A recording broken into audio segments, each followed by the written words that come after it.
After making some sweeping changes to my dividend portfolio, I can honestly say it has been changing the entire game of dividend investing for me. And if I personally didn't make these portfolio changes, I can honestly say that I wouldn't be sitting on the $212,000+ in my brokerage account as of this video. So today, I'm updating you with what exactly I've been up to this past week, what I doubled down on, and most importantly, an inside scoop on my dividend portfolio. Ready?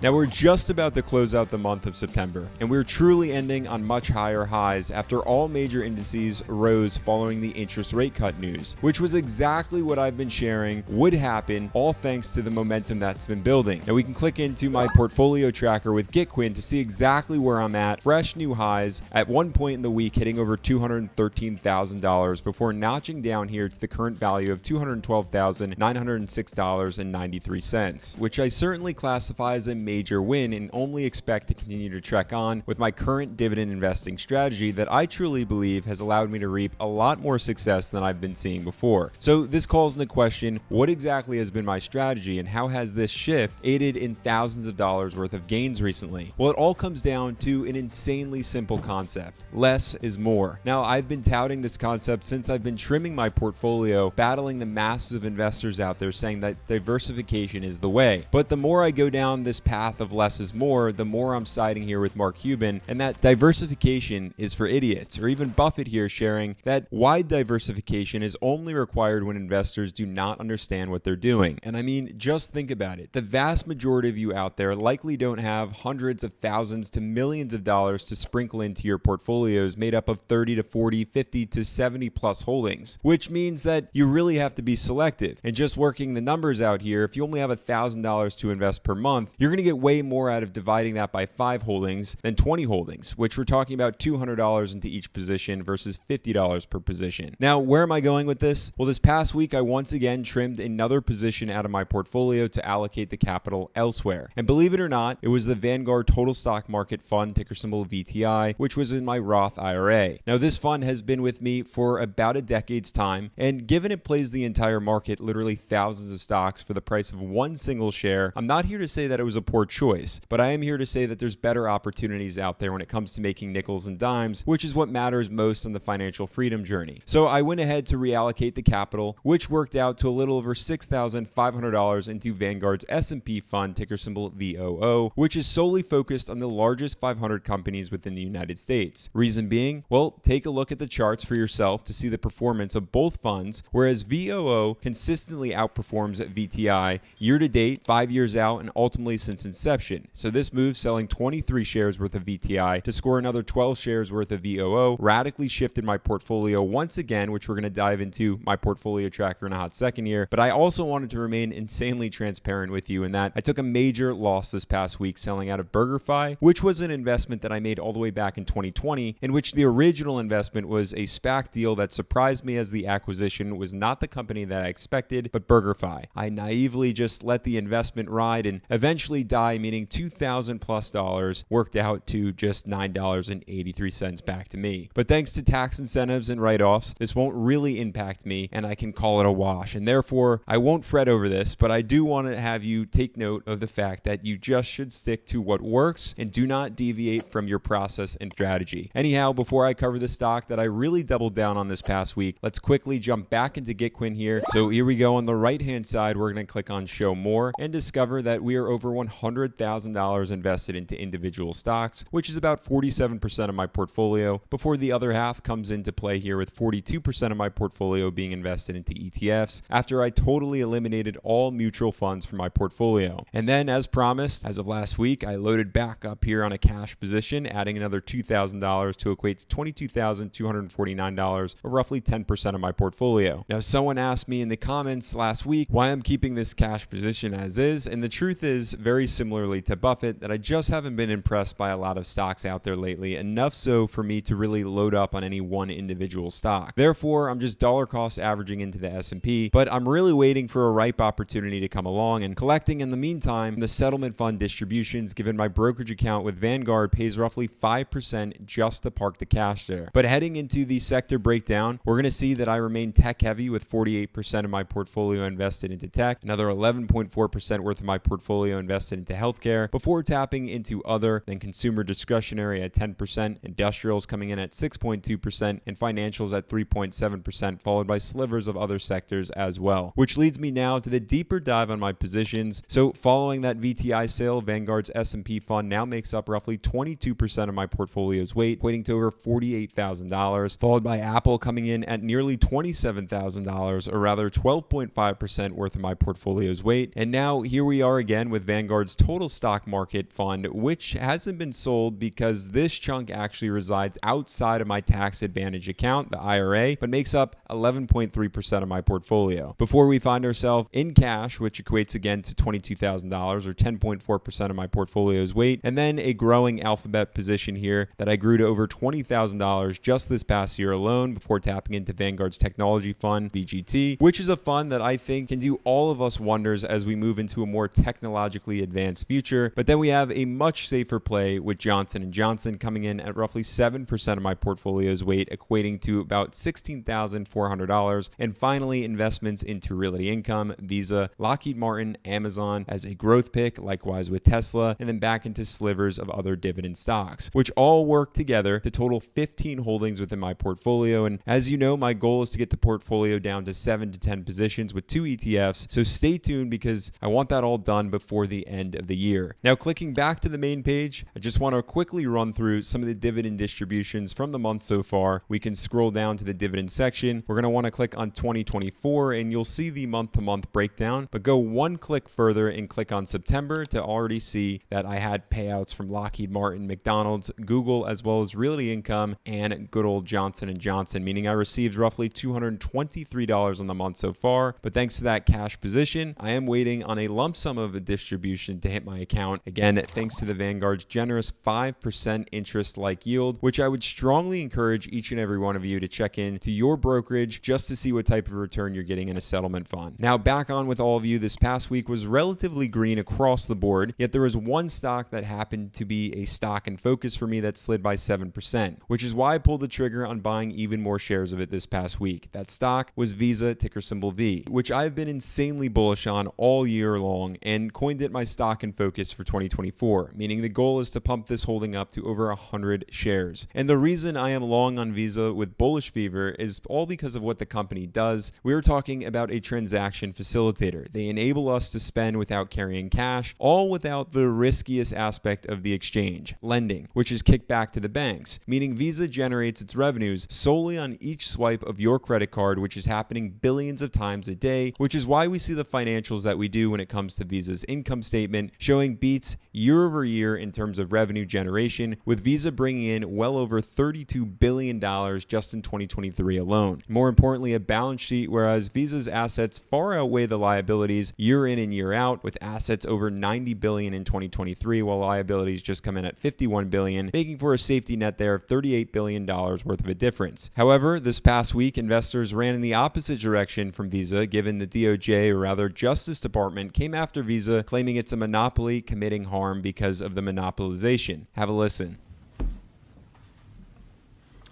Good afternoon. Earlier today, the Department of Justice sued Visa for violating Sections 1 and 2 of the Sherman Antitrust Act.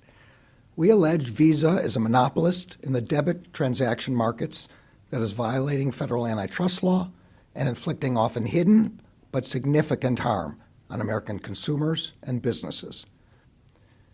We allege that to maintain this monopoly power, Visa deploys a web of unlawful anti-competitive agreements to penalize merchants and banks for using competing payment networks. At the same time, it coerces would-be market entrants into unlawful agreements not to compete by threatening high fees if they do not cooperate and promising big payoffs if they do. The result is a debit market where Visa has unlawfully amassed the power to extract fees that far exceed what it could charge in a competitive market. Merchants and banks pass along those costs to consumers, either by raising prices or reducing quality or service.